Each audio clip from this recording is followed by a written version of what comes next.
Assalamualaikum warahmatullahi wabarakatuh. Perkenalkan, nama saya Nazil Ilham dari kelas 4C dengan NIM 6670220089. Nah, di sini saya akan sedikit menjelaskan mengenai perbandingan di antara kedua negara yang ada di Timur Tengah, yaitu negara Arab Saudi dan juga negara Republik Mesir. Pada kali ini saya akan membandingkan kedua negara tersebut dari berbagai aspek. Yang pertama dari aspek sistem pemerintahannya, yang kedua dari kepartaiannya, dan yang ketiga dari sosial budayanya. Di sini saya akan mulai sedikit menjelaskan dari sistem pemerintahannya dulu, yaitu dari negara Arab Saudi. Sistem pemerintahan yang ada di negara Arab Saudi ini merupakan sistem pemerintahan monarki. Sebelum itu, negara Arab Saudi ini merupakan salah satu negara yang ada di Timur Tengah. Negara Arab Saudi ini ialah sebuah negara yang memiliki kekayaan yang sangat melimpah, yaitu berupa kekayaan alam, minyak bumi. Negara Arab Saudi ini merupakan negara Islam, akan tetapi dalam menjalankan roda pemerintahannya, Arab Saudi tidak menggunakan sistem pemerintahan Islam. Akan tetapi negara ini menggunakan sistem pemerintahan kerajaan atau monarki. Banyak dari beberapa negara yang memandang sistem pemerintahan kerajaan yang dianut oleh negara Arab Saudi ini merupakan sistem monarki yang kuno dan reaksioner.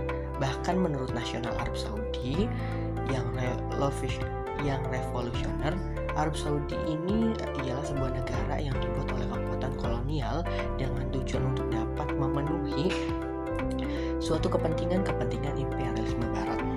Walaupun sebenarnya ungkapan tersebut tidak semuanya benar, sebagai negara yang memiliki roda pemerintahan kerajaan atau monarki yang absolut yang berdasarkan pada agama Islam, semua hukum yang berlaku di negara Arab Saudi ini juga memiliki dasar pada syariat-syariat Islam, mulai dari tuntunan kerajaan sebagai kepala pemerintahan dan juga kepala negara yang ada di Arab Saudi, sampai dengan hukuman-hukuman yang ada di negara Arab Saudi berdasarkan kepada ajaran-ajaran Islam. Dalam negara ini, walaupun sistem pemerintahnya menganut sistem kerajaan monarki absolut, Arab Saudi juga memiliki lembaga-lembaga seperti lembaga eksekutif, legislatif, dan yudikatif, seperti negara-negara yang menganut sistem pemerintahan republik seperti yang ada di Indonesia. Walaupun lembaga-lembaga tersebut masih berada di dalam kontrol raja dan belum mempunyai fungsi independensi sebagaimana yang berlaku seperti di negara-negara lain yang menganut negara republik seperti yang ada di Indonesia. Di dalam lembaga eksekutif yang ada di negara Arab Saudi ini dipimpin oleh Raja dan Perdana Menteri, yaitu Abdullah bin Abdul Aziz Al Saud, yang mana beliau ini memerintah sejak 1 Agustus 2005 sampai dengan sekarang. Di Arab Saudi, Raja memiliki kedudukan dan kekuasaan yang mana peran utama dari seorang Raja yang memimpin ini merupakan kedudukan yang disebut sebagai kepala negara dan kepala pemerintahan. Arab Saudi ini dipimpin secara monarki atau turun-temurun berdasarkan garis keturunan dari sebelumnya, dan juga bisa diberikan kekuasaan langsung bukan kepada keturunannya, akan tetapi hal tersebut harus ditunjuk langsung oleh raja sebelumnya. Hal tersebut berdasarkan kepada pasal 5 Basic Law of Government, yang dimana pada pasal 51 ini menyatakan bahwa kekuasaan kerajaan diwariskan kepada keturunan dari raja sebelumnya, yaitu kepada anak cucunya. Akan tetapi jika kekuasaan tersebut tidak diturunkan kepada anak cucunya, bisa dialihkan kepada yang lain, akan tetapi harus ditunjuk langsung oleh raja yang berkuasa sebelumnya. Dan dalam selanjutnya, pada badan legislatif yang ada di negara Arab Saudi ini seringkali disebut dengan Majlis Al-Syuro, di mana Raja Fuad pada 27 bulan 8 1912 Hijriah memperbaiki sendi-sendi Majlis Al-Syuro yang ada di Arab Saudi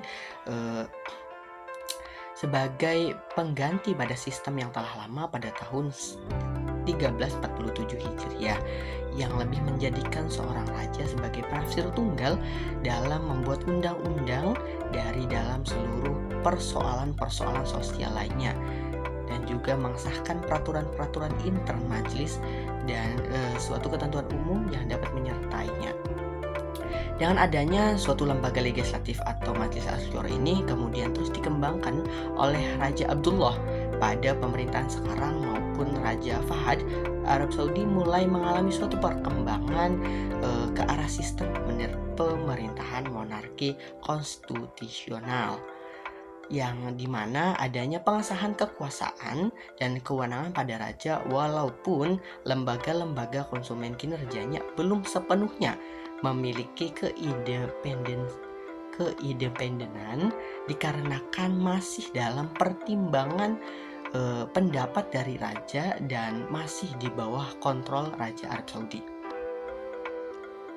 Dan yang terakhir, terdapat lembaga yudikatif di Arab Saudi ini yang memiliki suatu lembaga pengadilan tinggi, di mana pengadilan tinggi ini disebut dengan Dewan Kehakiman Agung yang memiliki peran untuk dapat berbicara mengenai hal-hal yang disebutkan oleh raja. Dengan kehakiman agung ini juga merupakan mahkamah banding tertinggi yang ada di negara Arab Saudi yang dapat menimbang banding dan juga berperan sebagai mengkoreksi suatu kasus-kasus yang dapat dijatuhkan oleh pengadilan rendah. Selanjutnya, pada sistem pemerintahan yang ada di negara Republik Qatar ini merupakan sistem pemerintahan yang demokrasi yang dipimpin oleh seorang presiden. Sebelum itu saya akan menjelaskan sedikit mengenai awal beroperasi dalam berbagai pemerintahan yang ada di negara Republik Mesir ini. Awal mula beroperasi dalam berbagai pemerintahan di negara Mesir ini, pada awalnya negara Mesir yaitu sebuah negara konstitusi seperti dalam bentuk monarki ataupun republik setelah tahun 1952. Konstitusi yang pertama yaitu dianut oleh Mesir setelah Inggris mendeklarasikan kemerdekaan Mesir pada tahun 1923 sebagai sebuah negara Islam yang berdaulat secara independen dengan bahasa utama yaitu bahasa Arab. Konstitusi untuk bentuk parlemen bikameral dengan peradilan yang independen serta eksklusif yang dibentuk oleh raja. 7 tahun setelahnya berganti lagi ke konstitusi yang lain di mana kekuasaan raja dan menterinya jauh lebih besar dari sebelumnya. Akan tetapi dikarenakan mendapatkan banyak protes dari masyarakat secara terus-menerus, akhirnya Mesir ini menetapkan kembali konstitusi pada tahun 1923. Akan tetapi kemudian dihapus kembali setelah revolusi pada tahun 1952 secara permanen. Pada tahun 1953, Republik Mesir ini mendeklarasikan dengan dipimpin oleh Gamal Abdel Nasser dari kalangan militer dan menghapus semua partai-partai politik yang ada di Mesir. Dalam kepemimpinan Gamal ini, untuk pertama kalinya perempuan memiliki hak pilih pada tahun 1956 melalui adanya kebebasan relatif di bawah konstitusi yang baru. Gamal ini juga membentuk partai-partai politik yang baru sebagai ganti dari partai-partai politik yang sebelumnya dihapuskan, yakni Partai Persatuan Nasional pada tahun 1957 dan pada tahun 1962 berubah nama menjadi Persatuan Sosialis Arab, di mana kedudukan mendominasi perpolitikan Mesir pada 15 tahun berikutnya. Mesir ini juga termasuk ke dalam salah satu negara yang berbentuk negara republik yang dipimpin oleh seorang presiden.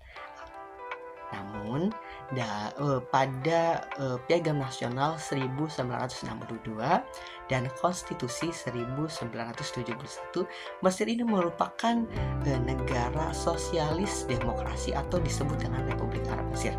Kekuasaannya diatur dengan sistem semi presidensial multipartai di mana kekuasaan eksklusif berada di dua tangan, yaitu yang pertama berada di tangan presiden dan juga di tangan perdana menteri. Akan tetapi pusat dari sistem kekuasaan tersebut berada di tangan presiden yang dipilih melalui pemilu. Dalam legislatifnya, di negara Mesir ini mempunyai majelis rakyat dengan nama Majelis Asy-Sya'ban, berbeda sebelumnya dengan yang ada di Arab Saudi, yaitu Majelis Al-Syuro. Majelis Al-Sya'ban ini masa baktinya selama 5 tahun, di mana isinya harus berasal dari pekerja atau petani. Anggota dari Majelis Asy-Sya'ban ini wajib memiliki suatu pekerjaan atau harus dari kalangan seorang pekerja atau petani. Anggota dari majelis ini sebanyak 10 orang, di mana 10 orang ini diangkat oleh presiden dan 448 orang lainnya dipilih melalui pemilu. Jadi di dalam Majelis Asy-Sya'ban ini terdapat 458 orang yang 10-nya dipilih langsung oleh presiden dan 448 lainnya dipilih oleh masyarakat di dalam pemilu. Mengingat negara Mesir ini merupakan negara sistem pemerintahan yang berbentuk republik, tentu di dalamnya juga terdapat partai politik yang salah satunya merupakan partai terbesar, yaitu Partai Demokrasi Rakyat yang dibentuk oleh Husni Mubarak dan Partai Kebebasan dan Keadilan oleh Ikhwanul Muslimin yang saat ini mengajar di Oxford. Berbeda halnya dengan sistem kepartaian yang ada di Mesir. Mesir ini dikarenakan menganut sistem pemerintahan republik atau demokrasi. Di dalam Mesir ini memiliki berbagai macam partai, akan tetapi sebelum itu partai-partai sekuler yang ada di Mesir mengalami suatu kendala hukum dan politik setelah terjadinya kudeta militer pertama pada tahun 1950-an. Dalam artian, setelah adanya aksi kudeta tersebut, partai-partai sekuler bimbang akan eksistensinya di masa depan. Keberadaan partai sekuler ini diidentifikasikan melalui ciri khasnya, yaitu tidak didasarkan pada ideologi agama. Mengingat Mesir merupakan sebuah negara agama Islam yang partai politiknya juga menganut hukum Islam. Meskipun orang-orang di dalam partai tersebut memiliki agama, akan tetapi bukan berarti ideologi yang mereka bawa atau tawarkan juga berkaitan dengan keagamaan. Salah satu partai yang ada di negara Mesir ini yaitu Partai Sosial Demokrasi Mesir yang berdiri pada Maret 2011 yang memiliki tagline yaitu negara yang sipil, demokratis, dan modern yang rakyatnya adalah sumber kedaulatan. Di sana tidak tertulis bahwa agama sebagai syarat dari pendirian partai tersebut.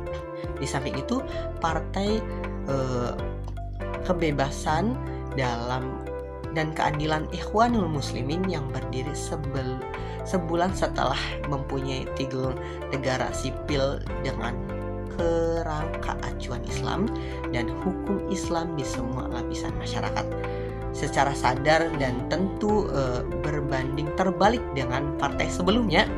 Di Partai Kebebasan dan Keadilan Ikhwanul Muslimin ini membawa identitas dari agama Islam yang sangat kompleks. Maka dalam hal ini sebuah partai dianggap sekuler ketika pilar yang dinyatakan oleh partai tersebut tidak ada unsur agama dan identitas keagamaan. Partai sekuler ada dalam kondisi yang terhimpit dikarenakan tidak berafiliasi dengan lembaga keagamaan dan negara. Mereka tidak mendapatkan sumber daya yang sama dengan apa yang didapatkan oleh partai-partai Islam. Partai sekuler tidak mendapatkan manfaat dari penggunaan fasilitas yang terkait dengan lembaga keagamaan seperti pengelolaan atau pengumpulan dana dari tempat ibadah umat Islam, serta tidak juga mendapatkan manfaat dari penggunaan fasilitas-fasilitas yang berkaitan dengan negara dikarenakan dikendalikan oleh mobilitas birokratnya. Dari kondisi tersebut mendorong partai-partai sekuler ke pusat kekuasaan yang dominan, yakni negara yang keberadaannya didominasi oleh oposisi Islam atau militer pada umumnya, yang akan jauh lebih kuat jika dibandingkan dengan yang lainnya. Dalam kondisi yang seperti ini juga, dari adanya dominasi oleh militer dan oposisi Islam, membuat partai-partai sekuler sulit mendefinisikan identitasnya yang pasti dalam memperoleh dukungan dari massa dan pendanaan partai agar tetap ada serta berkembang mengikuti perkembangan zaman. Kita masuk ke aspek yang ketiga, yaitu aspek kebudayaan di antara kedua negara ini yang ada di Timur Tengah. Yang pertama ada kebudayaan yang ada di negara Arab Saudi, di mana kebudayaan yang ada di negara Arab Saudi ini sangat dipengaruhi oleh kebudayaan Islam dan juga kebudayaan Arab. Masyarakat di Arab Saudi pada umumnya memiliki kecenderungan yang religius, tradisional, konservatif, dan berorientasi pada keluarga.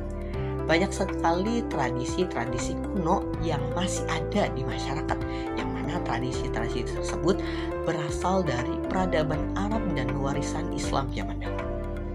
Akan tetapi budaya-budaya yang ada di negara Arab Saudi ini terpengaruh oleh dampak perubahan yang cepat seiring dengan adanya transformasi negara, yang mana masyarakat nomaden dan yang miskin menjadi masyarakat produsen komoditas yang kaya hanya dengan beberapa tahun pada tahun 1970-an. Perubahan tersebut dipengaruhi oleh faktor-faktor yang termasuk revolusi komunikasi dan juga adanya suatu budaya yang masuk dari beasiswa eksternal. Kehidupan sehari-hari di Arab Saudi ini didominasi oleh ketaatan mereka dalam agama dengan menjalankan ibadah sholat 5 waktu di masjid-masjid yang tersebar di seluruh negeri. Berbeda dengan negara lainnya, di negara Arab Saudi ini jika sudah dikumandangkan azan di masjid terdekat atau sudah memasuki waktu ibadah bagi umat Islam, seluruh toko yang ada di sekitar maupun jauh dari masjid akan menutup tokonya untuk dapat beribadah dengan bersama-sama atau berjamaah di masjid-masjid terdekat mereka. Kebudayaan di negara Arab Saudi ini merupakan perpaduan yang kaya antara nilai-nilai Islam dan tradisi kuno yang ada di Arab Saudi, yang dimana jalan kebudayaan Arab Saudi Islam memainkan suatu peran sentral dalam suatu kehidupan sehari-hari bagi masyarakat Arab Saudi dengan nilai-nilai keagamaan yang tercermin dalam berbagai aspek kehidupan dan juga kegiatan sehari-hari di masyarakat. Bahasa yang digunakan di Arab Saudi ini tentu saja menggunakan bahasa Arab yang menjadi bahasa resmi yang digunakan oleh masyarakat dalam berkomunikasi sehari-hari. Akan tetapi dikarenakan terbukanya negara Arab Saudi dengan dunia luar, maka di negara Arab Saudi ini banyak masyarakat yang fasih dalam berbahasa Inggris dan juga bahasa Indonesia, dikarenakan banyak dari para jamaah Indonesia yang melakukan peribadatan di kota Makkah dan Madinah dalam menjalankan ibadah umroh dan haji itu menggunakan bahasa sendiri dalam berkomunikasi, dan mereka sudah terbiasa dengan bahasa Indonesia yang sering disebutkan oleh masyarakat Indonesia pada saat di Arab Saudi. Budaya berpakaian di Arab Saudi ini juga unik, berbeda dengan di negara-negara lain, dikarenakan dalam berbusana atau berpakaian, para laki-laki di Arab Saudi ini menggunakan gamis atau jubah yang panjang dari leher sampai dengan mata kaki, sedangkan untuk perempuan di Arab Saudi ini lumrahnya menggunakan pakaian yang tertutup seperti abaya dan gamis, dan disunahkan untuk menggunakan cadar bagi perempuan. Dan makanan yang ada di Arab Saudi ini banyak sekali makanan khas Arab Saudi, mulai dari makanan yang modern hingga makanan tradisional, yang dimana